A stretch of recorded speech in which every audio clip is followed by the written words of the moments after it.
Yeah, I got it. Seniors luncheon today. Fancy. Try to keep up with you, Rob. Stuff. Appreciate it. That's good. Why is everybody laughing? Laughing at me or you or both of them? Probably both of us, Rob. Obviously, special day here today and tomorrow. We have our seniors luncheon today, honoring those guys. We'll do some things with them tonight as well as a part of our last meeting. Then we play the game, senior days tomorrow night against Nebraska. Four just, unbelievable people. I love all four guys.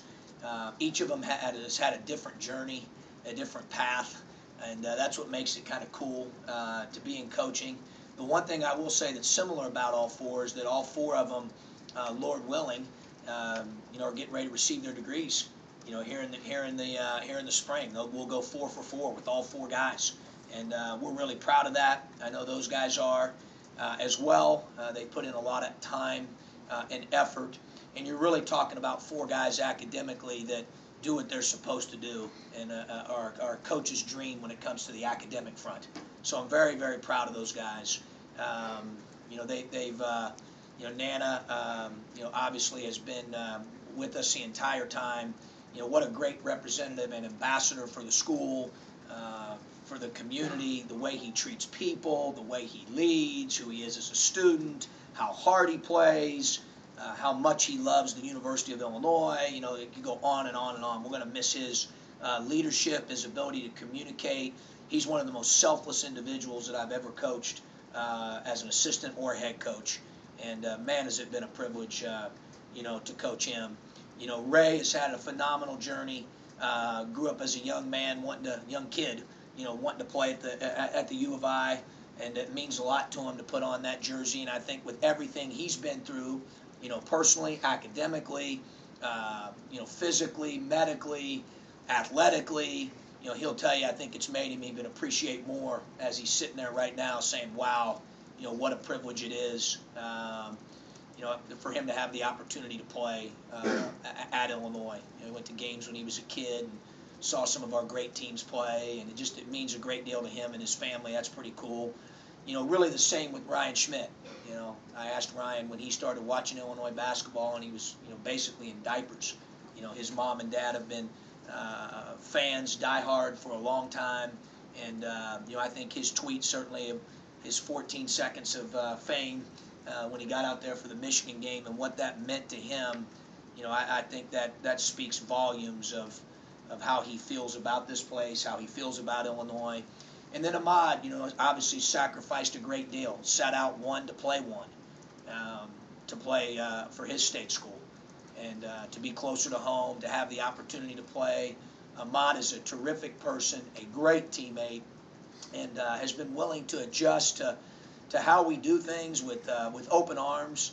And Ahmad's really, I always tell him all the time, if you have one weakness, it's that you care so much about other people, and probably worries about that even to a fault. But if that's a weakness, then that's a great one to have. He really worries about his teammates and are they taken care of, whether it's during a game on the court or off the court. He really cares about other people, and you got to give his mom and dad a lot of credit, certainly, for how they've raised him, for him to have that type of mentality. I think those guys are all, right now playing as good as they played all season. Talk about seniors dying hard, and those guys right now have an edge to them in practice, and today will be the last day they get a practice in the State Farm Center, and I think right now they're understanding that sand in that hourglass is sifting through pretty quickly. So they're trying to make the most of every opportunity that they have. As a staff, support staff, and as their teammates, we're doing everything we can to, as Nnanna said at the outset of the season, to have no regrets. We've operated that way all year with no excuses and been willing to adjust and adapt. And a lot of it starts with those guys and their leadership. But I'm really, really, really proud to have had the opportunity to coach all four seniors. Obviously tomorrow night we've got Nebraska. For us, obviously they got us in game one. I thought that Nebraska was the tougher team. in Game 1, rewatching the film again here the last 24 to 48 hours. You know, I thought that they imposed their will. I thought they were really, really good defensively. Even now, they're one of the best defensive teams in the country statistically. They're hard to score against. They're very physical. You know, they've had 5 days to prepare for the game. I'm sure they're going to be ready. I anticipate it being a physical game, being a very hard-fought game, high-intensity level from both teams. And, we've tried to prepare our guys accordingly yesterday and today for that challenge tomorrow night. Questions? Have you heard about the ticket sales yet? I did. That's pretty cool. We sold out. What Rob's alluding to is we decided to send out an email with the 9 o'clock tip. And, I've talked a lot about our fans throughout the year, not just the students, not just the Orange Crush. Both of those groups have been terrific. Our fans in general, and the way that they've picked us up when we've had to go through some adversity and had to make some adjustments and try to figure things out. I think they've been a big part, certainly of our home court success, and to have an opportunity to pay them back, so to speak, and give them an opportunity to come, the students, tomorrow night for free, and then they took it and ran with it. So a lot of credit goes certainly to marketing. A lot of credit goes to our students, obviously, that care enough about our basketball program and about our seniors to make sure that our building's filled tomorrow night. We're very thankful. We talk all the time about what a privilege it is to play here, how passionate our fans are, how much they care about our program, and we certainly don't take that lightly. So we'll be excited to see all those students in there tomorrow night. The way that you guys practiced and then we played leading up to the Northwestern game and in that game, have you seen that? Yeah, I have. Yesterday we were really good. We got to put it together again today. But I thought we earned the right to play well by the way we practiced leading into the Northwestern game. And, we did that again yesterday, and hopefully we'll come back with that same, mental and physical edge that we had yesterday again today. You inherited Nnanna, but he seems to kind of fit exactly what you want out of your players. Just what's he meant to these Yeah, it's teams? funny you said that because Dustin reminded me yesterday. He worked him out for the first time when we got here in the spring of 2012, and he came into my office and said, "You're going to love coaching this kid. He's your type of guy." I couldn't agree with you more, Jeremy. I mean, he plays with motor. He competes. I can count on him on and off the court. He thinks about others first. He has a lot of redeeming qualities. He does. I mean, if Connor and Camden have a lot of Nnanna's qualities, I'll be the happiest and luckiest father in the world. Speaking of that, when are you going to be a father again?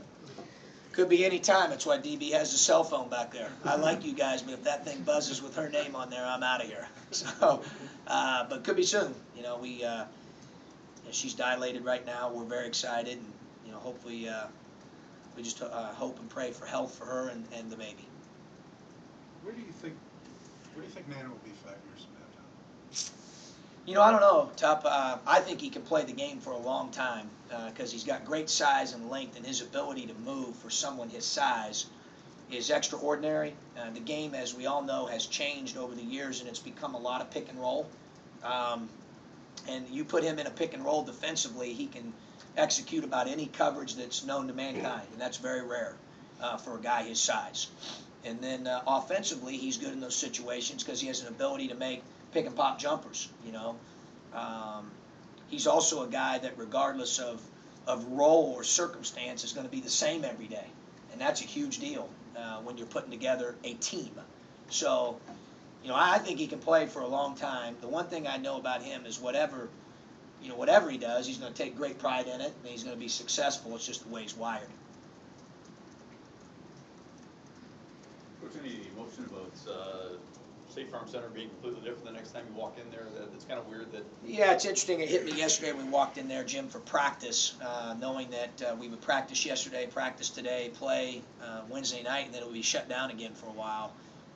And you're right. Thoughts go into your mind like, when you leave the building on Wednesday night around midnight, the next time you're coming back in there, certainly in a practice atmosphere or game atmosphere, the building's going to look entirely different.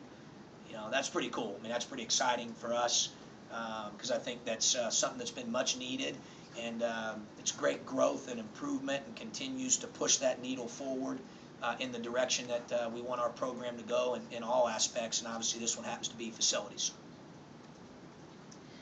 You covered Nnanna. What about the other three guys? What are they going to be doing over the next few years? Well, I think obviously Ray has an opportunity to play for a while. Stark, same thing. I think those guys all have aspirations to continue playing post-college, and I think all of them can do it.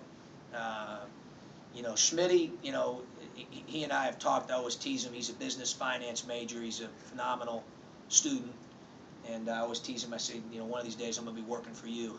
You know, he's really a bright guy, very smart, picks up things quickly, and so I don't know if his aspirations are to play when finished. You know, we'll help him in any way that we can, obviously, kind of make that next step and that transition into post-college world.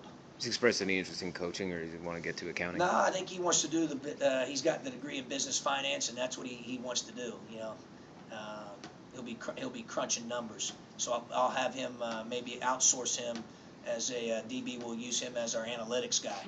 You know, but he's really bright, and just a great guy in terms of his character. Very accountable, very responsible. He's going to be very successful. John Ray's had doubters along the way, whether it was high school or coming here. Just was there a turning point with him where it all clicked, or is it? I think Ray's had just a journey where everything that he's been through, whether it's injury, whether it's the you know, suspension, whether it's becoming a completely different student here than he was previously, he's been unbelievable academically. You know, multiple semesters with over a 3.0. I mean, just, you know, accountable. His work ethic. You know, the number of times I've seen him in the practice facility on his own when you know, he knows or doesn't know whether I'm coming in or not. I mean, just, you know, his ability to be extraordinarily committed. The way he's changed his body. I mean, he's really, I'm proud of him because he's really grown up a great deal over the course of the 3 years, and then to have the opportunity to earn a degree and be one of the very few in his family that have had that opportunity from such a prestigious institution like Illinois, I think means a lot to him and his family. It means a lot to me, you know, watching the progress he's made as a human being, as a student, and as a player, you know, has been very gratifying. You guys talked a lot the other night about how important these next games coming up are and must win and all that. Have you seen, did you ever see at any point where like kind of a light went on with those guys where they No, started to get it? and I don't talk about that. I know Ahmad said that in the post game, but they'll tell you I don't talk about that. You know, my deal right now is this is our last game at home. We want to honor the seniors. You know, we want to continue to play well at home. We've taken a major step in the right direction with that here in year 3. We want to continue to move the ball like we moved the ball the other day. I thought that was good. And then we've got to have that same edge and defensive mindset that we had to start the game. I thought Hill, with the play he made, kind of that was a tone-setting play. And, you know, those are the things I've really talked about, Marcus, at this point, because those are the things that we can control. I talked to them a lot about controlling the controllables.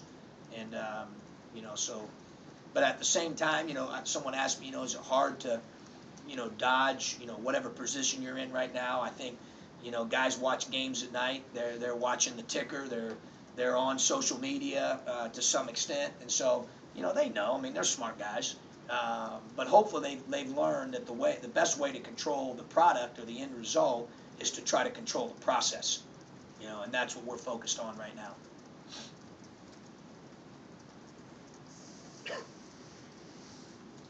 Any questions from the phone lines?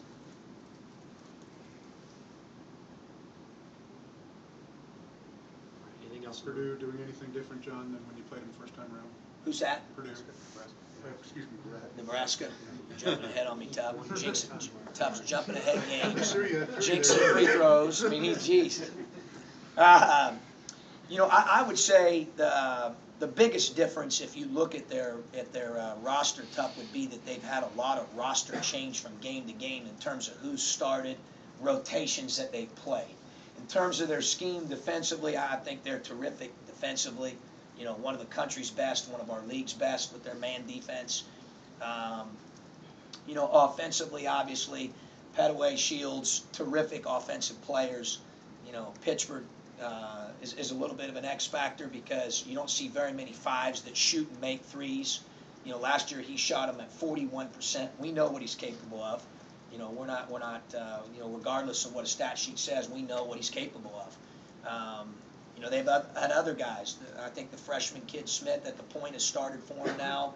Here recently, I liked him going into the first game. I think he's continuing to get better, as well as Fuller.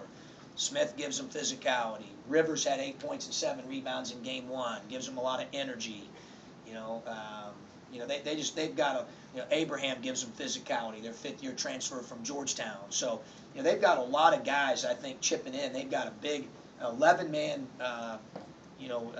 rotation, and they play different lineups and different rotations over the course of the time between game 1 and game 2. So, you know, it makes it a little bit harder to prepare, you know, quite honestly, because there's not been a routine. It's not been very rote there, but, you know, we've got to be ready for whatever they throw at us. It's late in the year, and, you know, they would probably say, hey, to some extent, X and O wise and what they do, we are who we are, and we kind of are who we are. There's not a lot of secrets when you're playing somebody tough for the 2nd time or 3rd time. It's late in the year. I mean, you know, you can wrinkle or adjust a thing or two, but at the end of the day, players got to make plays, and you got to play with some toughness. Talk about teams gelling or different versions of teams. How do you feel like this team is progressing? Well, I mean, obviously, I thought the other day we took a step in the right direction, offensively and defensively. I thought that we, both of those things were working very well together. I thought we played together. Thought we were very unselfish. Thought we guarded the ball together. Thought we moved the ball together. You know, I thought that was a huge step in the right direction for us. That's how we had practiced for 2 days leading into it. It's how we practiced yesterday. So hopefully, you know, some of those things that we've been hitting them with, Jeremy, even through the midst of some things that were kind of out of our control in terms of, you know, roster change here and there, that some of those things are starting to become habits, you know, that they're relying on to be successful in terms of how they play the game. With your health and maybe the emergence of Colbert and Morgan recently, as excited about your depth? Yeah, those guys played well. We're going to need everybody. It was the first time since before Ray's injury, which was game 2 of the Big Ten schedule, that we've had a 9-man rotation that was totally, you know, healthy. I said that before the game and after the game. No wrap on the hand, conditioning up to par, you know, no high fevers. Like, you know, we felt good. Now, some of that's out of your control. You know, the Lord blessed us with that the other day. Hopefully, He blesses us with that again tomorrow. But it was nice to have that full allotment of guys, and I did think that Morgan and Colbert made a big impact on the game on Saturday. And you know, we're going to need everybody. I thought that all 9 guys that played as a major part of the rotation there contributed heavily. If Allison wins later tomorrow at like 8 o'clock or something like that, what's your plan? Well, my plan is to kind of play it by ear. I mean, I don't have a, you know, I figure I'll be led in the direction that I need to be led. You know, obviously we've talked about it, we've prayed about it, but, you know, our hope is that I can coach the game, and, you know, and then I'll be there for, you know, when Kate is born. You know, that's our plan. You know, so we'll see. Hopefully the Lord has that plan too, Tup. We'll see. All right.